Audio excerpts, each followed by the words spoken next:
에브라임은 므낫세를 먹을 것이요 또 그들이 합하여 유다를 치리라. 그럴지라도 여호와의 진노가 돌아서지 아니하며 그의 손이 여전히 펴져 있으리라. 여기 보니까 여호와의 진노가 이사야 9장과 10장에 걸쳐서 여러 종류가 나타나요. 그 여호와의 진노가 뭐 자녀들에게 임하는 저주도 있을 수 있고, 또 평강을 뺏어가는 것도 있고, 또 한 가지는 주변에 하나님의 지혜를 가진 자를 만나지 못하게 해요. 내 주변에 말씀을 전하는 사람들, 가르치는 이들이 거짓의 영에 미혹되어 내게 어느 누구도 하나님의 답을 가르치지 못하게 하는 것도 또 진노예요. 근데 여기 진노가 어떤 형태가 나오냐? 므낫세와 에브라임은 요셉의 두 아들이죠. 므낫세가 맏아들이고 에브라임이 둘째 아들입니다. 근데 그 두 아들 간에 서로 먹는단 말이에요. 서로 친단 말이에요. 또 요셉 지파에 이 둘이 합하여 유다 지파를 친다. 즉 북이스라엘과 남유다가 전쟁을 하게 된다. 다른 말로 말하면 믿는 형제들끼리 동역자들 가운데 분란이 일어난단 말이에요. 싸운단 말이에요. 서로에게 인사합시다. 우리는 싸우는 관계입니다. 그렇죠? 우리 왜 가족들, 여러분들 가족들끼리도 싸우죠. 그렇죠? 가족들끼리도 싸워요. 그 믿는 사람들끼리도 싸워요. 여러분들 다니시는 교회도 또 학교도 믿음의 공동체도 싸움이 없는 학교가 없어요. 없는 교회가 없어요. 이게 근데 문제는 뭐냐? 하나님의 진노입니다. 하나님이 그렇게 허락하시는 겁니다. 형제들끼리 물고 뜯게 하도록, 서로 간에 갈등하도록, 서로 간에 충돌하도록, 서로 싸우도록 하나님이 친히 만드십니다. 부모와 자녀 관계, 또 교사와 학생들 간의 관계, 여러분들의 반이 화평하지 못하고 항상 갈등 속에 있다면 하나님의 진노입니다. 문제는 이 하나님의 진노를 어떻게 주님이 거두어 가실 수 있을지 우리가 오늘 말씀 속에서 그 비상구를 찾을 수 있기를 간절히 바랍니다. 그러면 하나님이 왜 믿음의 형제들이요, 믿음의 백성들끼리, 하나님의 백성들이잖아요. 그런데 그들의 관계 속에 이 싸우는 관계를 왜 허락하실까? 그 원인이 있다는 거예요. 9장 8절로부터 읽어봅니다. 시작. 주께서 야곱에게 말씀을 보내시며 그것을 이스라엘에게 임하게 하셨은즉 모든 백성 곧 에브라임과 사마리아 주민이 알 것이거늘 그들이 교만하고 완악한 마음으로 말하기를. 자, 뭐가 나와요? 하나님의 진단이 딱 나와요. 뭐예요? 교만하단 말이에요. 그리고 완악한 마음을 가지고 있단 말이죠. 그럼 구체적으로 이게 무슨 뜻인지 그 다음 구절 봅니다. 시작. 벽돌이 무너졌으나 우리는 다듬은 돌로 쌓고 뽕나무들이 찍혔으나 우리는 백향목으로 그것을 대신하리라 하는도다. 이 구절 보세요. 벽돌이 무너졌으나, 그러니까 자기가 벽돌을 쌓는 거예요. 여러분들이 집을 짓는 거예요. 근데 벽돌로 집을 짓는데 하나님이 원하지 않는 집이에요. 하나님이 원하지 않는 계획이에요. 하나님이 원하지 않는 길이에요. 근데 나는 그 길을 내가 욕심내고 내 임의대로 가고 있단 말이에요. 그러니까 하나님이 그 길을 막으시죠. 벽돌로 짓는 집을 무너뜨린단 말이에요. 근데 내 생각을 어떻게 하냐? 벽돌이 무너졌네? 그럼 나는 더 좋은 돌로 쌓지. 다듬은 돌로 쌓지. 뽕나무들로 내가 내 인생의 길을 걷고 내 삶의 집을 짓는데 하나님이 원치 않는 집이란 말이에요. 근데 그걸 찍어버렸어요. 근데 우리가 뭐라고 말하냐? 뽕나무보다 더 든든하고 튼튼한 단단한 백향목으로 쌓지. 무슨 말입니까? 하나님이 내 인생에, 우리 공동체에 개입하십니다. 하나님은 하나님이 친히 세우신 공동체, 하나님이 친히 부르신 영혼들 절대 그냥 두지 않으십니다. 우리가 바른 길로 가기를 원하시고 하나님의 답대로 가기를 원하십니다. 근데 엉뚱한 길, 거짓에 미혹되고 내 욕심 따라 가는 길은 하나님이 막아 쓰십니다. 막아 쓰는 것은 하나님의 신호입니다. 운전을 하면 신호등을 보잖아요. 파란불은 가라는 말이에요. 노란불은 어떤 불이에요? 조심하라는 말이에요. 근데 빨간불은 말이에요, 더 이상 그 길을 가지 마라, 멈춰서라는 말이에요. 하나님이 주시는 신호등을 무시하는 거예요. 하나님이 이쪽을 파란불을 줬는데 나는 이쪽으로 가고 싶어요. 근데 이쪽으로 가다가 보니까 하나님이 노란불을 주세요. 그 노란불이 뭐예요? 어떤 이들에게는 건강을 치십니다. 노랍니다. 그래서 앞이 노랗게 보입니다. 건강을 치니까. 또 어떤 가정은 경제 물질을 칩니다. 어떤 가정은 가족들 간의 관계를 칩니다. 어떤 거든지 간에, 어떤 사건이든 간에, 여러분 사건이 터지면 항상 빨리 주님 앞에 나아가 점검하셔야 돼요. 하나님, 이 사건이 내게 허락된 것은 무슨 뜻입니까? 지금 저에게 무엇을 말씀하려고 하시는 겁니까? 주님의 말씀을 경청할 때요, 내가 가고 있고 내가 하고 있는 일을 주님 앞에서 점검할 때가 됐다는 증거입니다. 사건은 절대 우연하게 일어나지 않습니다. 믿는 백성, 하나님의 자녀들의 삶 속에는 어떤 사건도 다 하나님이 내게 주시는 메시지입니다. 사건을 왜 주시는 줄 아세요? 말씀으로 들려주셔도, 거듭거듭 말해주셔도 내가 못 듣고 더디 깨닫기에 하나님은 내 몸으로 체험하고 내 몸에 느낄 수 있는 사건으로 내게 깨우쳐 주십니다. 사건으로 왔다는 말은 벌써 어떤 의미냐? 내가 주님의 권면을 많이 놓쳤다는 뜻입니다. 주님이 말로, 우리도 애들한테 그러죠. 너 말로 할 때 들을래? 거시기 할 때 들을래? 근데 모든 우리의 제자들의 특징이 뭐예요? 말로 할 때 듣는 애들이 있어요, 없어요? 거의 없습니다. 찾아보기 힘듭니다. 하나님도 마찬가지입니다. 내가 너에게 말로 하고, 내가 너에게 권면하고, 경계하고, 경고하고 신호를 주는데 너는 내 말을 항상 무시하고 멸시한다고. 그래서 우리로 하여금 그 벼랑 끝으로 향하는지도 모르고 가고 있는 나의 걸음을 막아 서신다니까 극단의 방법이 뭡니까? 사건을 터지게 만드십니다. 그 또한 하나님의 긍휼입니다. 하나님이 나를 깨우쳐 주시려는 것입니다. 우리의 교만은 하나님의 말씀도 무시합니다. 하나님이 내시는 사건도 멸시합니다.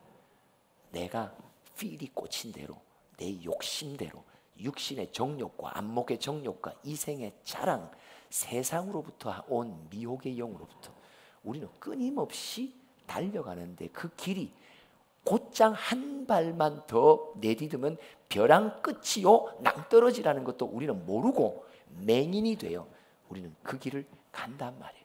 그래서 하나님께서 개입하십니다. 하나님이 신호를 보내십니다. 하나님이 막아서십니다. 근데 우리는 무시한단 말이에요. 이게 하나님이 왜 형제간에, 왜 믿는 사람들인데 불자와 신자, 기독교 신자가 붙어서 싸우는 것도 아니고 같이 예수를 믿는 형제들끼리인데 다투고 싸우도록 만드시는 하나님의 깊은 영적인 원인이 너희들은 모두가 다 나의 신호를 무시하고 가고 멸시한다. 교만한 거죠. 완악한 마음 때문에 이런 사건들이 불행하게 일어나는 것입니다. 근데 10장 20절부터 보면 하나님이 회복시키는 날이 옵니다. 화평의 날이 옵니다. 시작. 그날에 이스라엘의 남은 자와 야곱 족속의 피난한 자들이 다시는 자기를 친자를 의지하지 아니하고 이스라엘의 거룩하신 이 여호와를 진실하게 의지하리니 남은 자 곧 야곱의 남은 자가 능하신 하나님께로 돌아올 것이라. 그 앞에 20절에 보니까 이제 피난한 자들, 남은 자들, 여러분 이들은 어떤 과정을 겪습니까? 성경의 남은 자는 엄청난 고난의 연단을 겪으며 남은 자가 탄생합니다. 이들은 이전에 다른 것들을 의지했죠. 그러나 이제 연단 속에서 여호와 한 분만을 진실하게 의지하는 정금 같은 믿음, 이전에는 교만하고 높아졌던 마음, 나 자신이 내 인생과 사역과 사명의 머리가 되고 내가 주인이 되고 왕이 되었던 그 시절. 그런데 하나님이 광야의 시련으로 비바람을 불고 폭풍을 몰고 태풍이 인생 속에 임하더니 결국 내 마음을 낮추시고 여호와 한 분을 진정한 왕으로 인정하게 만드는 겸손의 심령을 주셨다는 것을 말합니다. 그러면 이 과정을 또 좀 더 부연 설명합니다. 11장 10절부터 한번 봅시다. 시작. 그날에 이새의 뿌리에서 한 싹이 나서 만민의 기치로 설 것이요 열방이 그에게로 돌아오니 그가 거한 곳이 영화로우리라. 그날에 이새의 뿌리에서, 다윗을 말하죠. 다윗에게서 한 싹이 난다. 만민의 깃발로 하나님께서 친히 세우실 것이다. 누구를 말합니까? 우리 주 예수 그리스도의 임함을 말합니다. 그의 통치가 임한다 말이에요. 여러분, 우리의 교만한 마음 예수님이 치료해 주지 않으시면 우리 절대 못 고칩니다. 첫사람 아담으로부터 유래되어 다윗이 시편 51편 5절에서 고백한 것 같이 나는 어머니의 죄 중에서 태어나고 나는 출생 중에도 이미 나는 죄인으로 태어난다고. 우리 모두는 그냥 자연스럽게 교만한 사람들입니다. 우리는 자연스럽게 하나님의 말씀을 무시하고 그분의 통치를 멸시하는 자들입니다. 그런 사람으로 쇳덩어리로 우리는 태어납니다. 그런데 주님의 때가 임함에 그날에 예수께서 임하시며 그의 역사의 구원이 내게 임하게 된다는 거예요. 그러면서 11절 또 이야기합시다. 시작. 그날에 주께서 다시 그의 손을 펴사 그의 남은 백성을 아수르와 애굽과 바드로스와 구스와 엘람과 시날과 하맛과 바다 섬들에서 돌아오게 하실 것이라. 요 구절 잘 보세요. 그의 남은 백성, 우리들을 말하죠. 하나님의 어떤 계획된 시련 속에 던져진 우리들을 말해요. 근데 여기 보니까 나라들의 이름이 나와요. 아수르, 애굽, 바드로스, 구스, 엘람, 시날, 하맛, 바다의 섬들. 이거 뭘 말할까요? 나를 연단시킨 다양한 사건들을 의미해요. 만남 속에 나에게 어떤 연단이 있었고 사건 속에 나를 어떻게 주님이 빚어가시고 내 안에 있는 높아진 교만의 마음을 어떻게 낮추셔서 겸손의 마음으로 나를 변화시키고 계신지, 그분이 내 인생 속에 행하신 여러 일들을 상징합니다. 아수르의 일들, 애굽의 일들, 또 시날과 하맛의 일들, 바다의 섬들의 일들.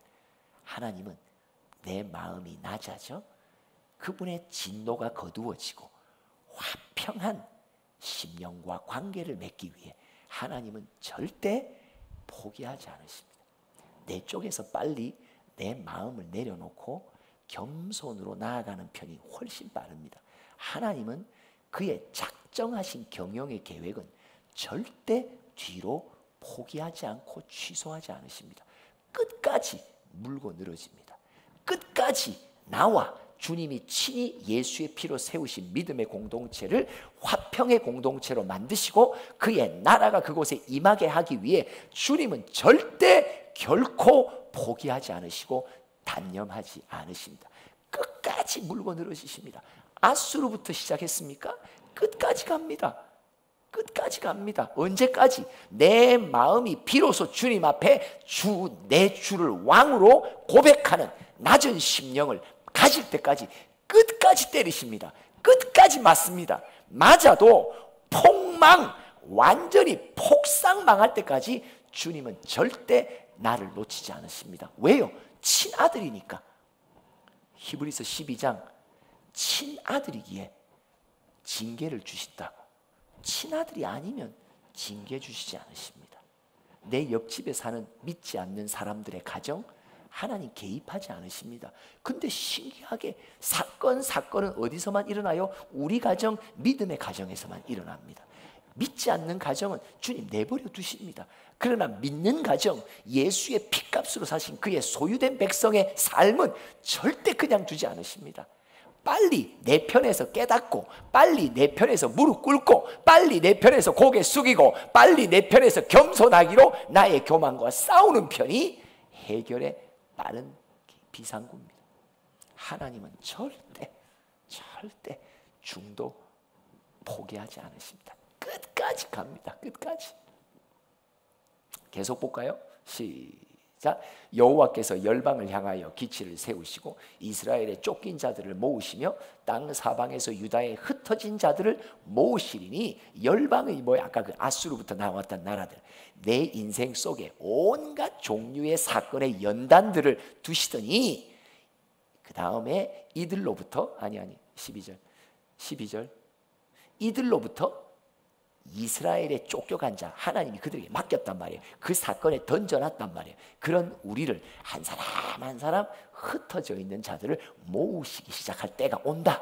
이게 바로 예수 그리스도의 구속의 역사입니다. 우리 안에 교만의 영을 몰아내고, 리워야단, 욥기 40장인가요? 1절 리워야단, 40장 마지막 끝절 32절인가 뭐라고 말해요? 교만의 왕, 내 안에 있는, 욥 안에 있는, 우리 안에 있는 교만의 왕 리워야단을 찍어버리시는 예수의 십자가의 역사가 내게 일어날 때만이 우리가 다시 주님 앞으로, 왕 앞으로 인정하며 돌아오게 된다.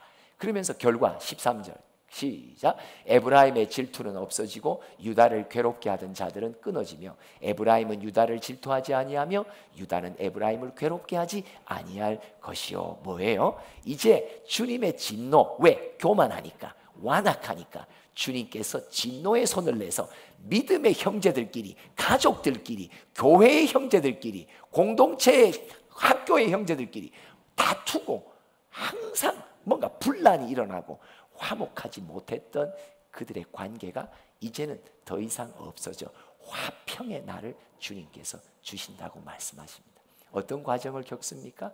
우리 각 사람이 하나님의 맞춤형 시련, 여러분 하나님의 각자에게 주시는 시련은요 다 다릅니다. 진짜 놀라울 정도로 다릅니다. 저는 제 개인과 저와 관계된 많은 이들의 삶을 바라보면서 제가 깨닫는 게 뭐냐, 하나님의 연단은 안성맞춤입니다. 정확하게 나의 가장 아주 불치병, 고질병을 향해 가장 적합한 방법의 사건을 펼치시고, 가장 적합한 사람들과의 만남을 통해서 내 안에 있는 불치병을 고치십니다. 내 주변에 나를 힘들게 하고 괴롭게 하는 사람들을 원망하고 불평할 필요 없습니다. 다 그들을 주님은 이용하셔서 나 하나, 우리 한 사람 한 사람을 교만해서 겸손한 종으로 만들어 가시기 위해 주님이 사용하시고 있는 도구이기 때문입니다. 결국은 예수 친히 내 보좌에, 내 심령의 보좌에 임하시고 그분이 친히 그분의 겸손을 내게 가르치시며, 그래서 나로 하여금 겸손케 하시더니 서로가 화목한 날을 하나님께서 맞도록 하신다는 것입니다. 6절에서 9절을 또 한번 이어서 봅시다. 시작. 그때에 이리가 어린 양과 함께 살며 표범이 어린 염소와 함께 누우며 송아지와 어린 사자와 살찐 짐승이 함께 있어 어린아이에게 끌리며 암소와 곰이 함께 먹으며 그것들의 새끼가 함께 엎드리며 사자가 소처럼 풀을 먹을 것이며 젖먹는 아이가 독사의 구멍에서 장난하며 젖된 어린아이가 독사의 굴에 손을 넣을 것이다. 여기에 온갖 짐승들이 나타나잖아요. 뭐예요? 서로가 앙숙이에요.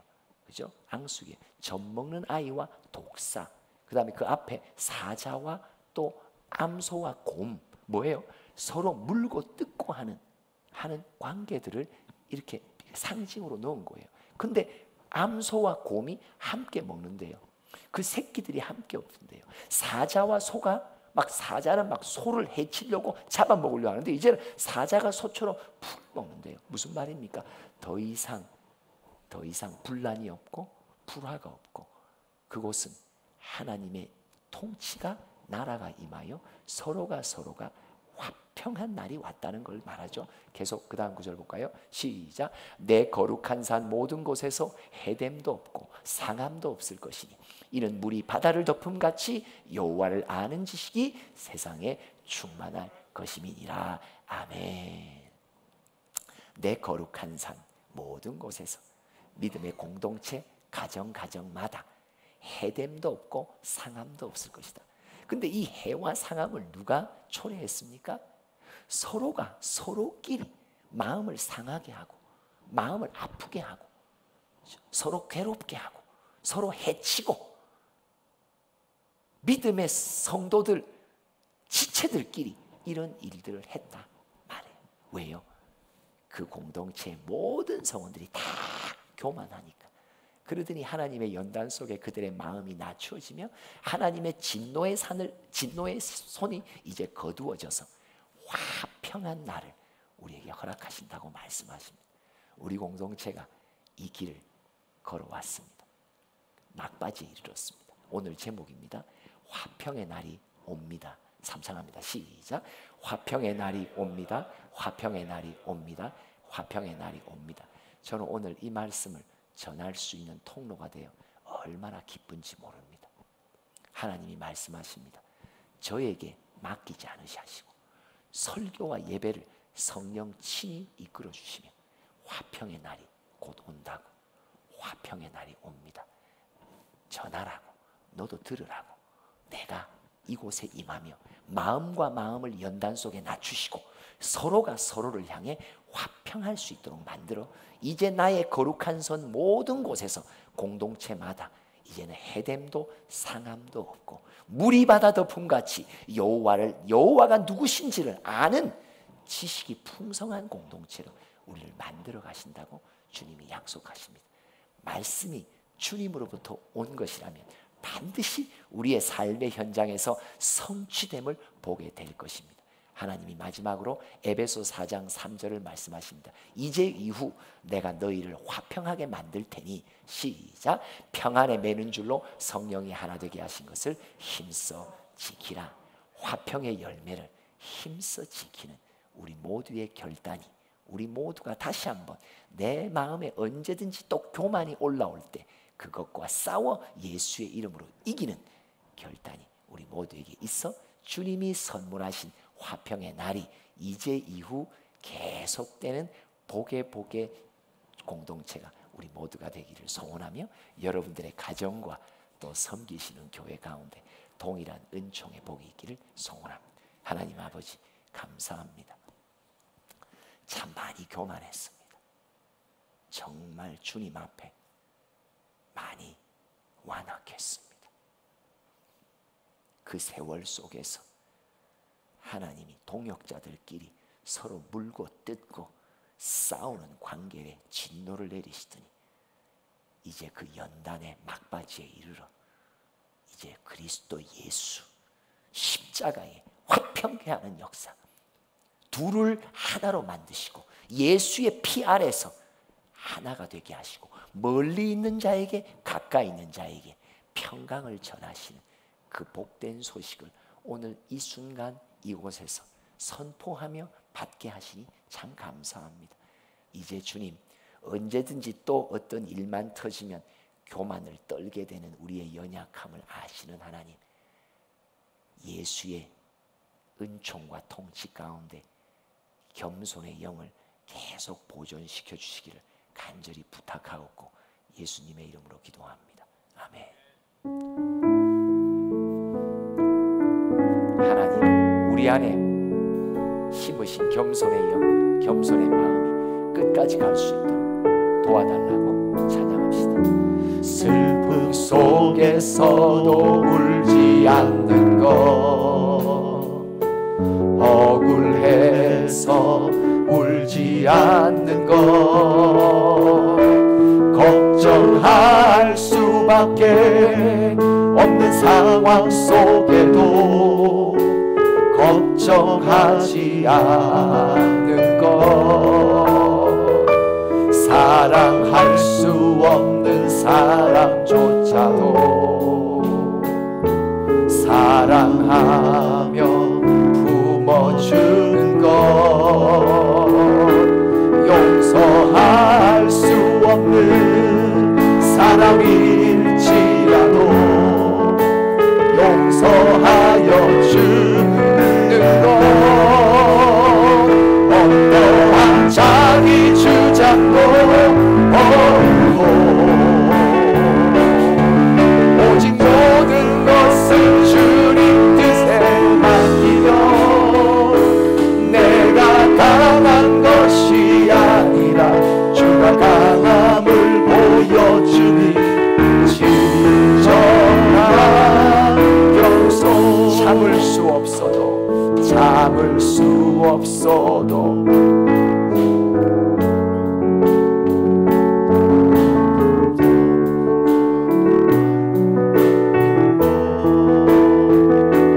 감사할 수 없는 그런 조건에서도 감사하며 사는 것, 칭찬이나 비난 가운데서도 침묵하며 살아가는 것, 말씀 순종하기 어려울지라도 믿음으로 순종하는 것,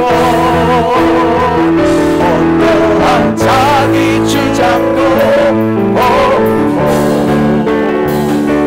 오직 모든 것을 주님 뜻에 맡기며 내가 강한 것이 아니라 주가 강함을 보여주니 진정한 어떠한 자기 주장도 어떠한 자기 주장도 버리고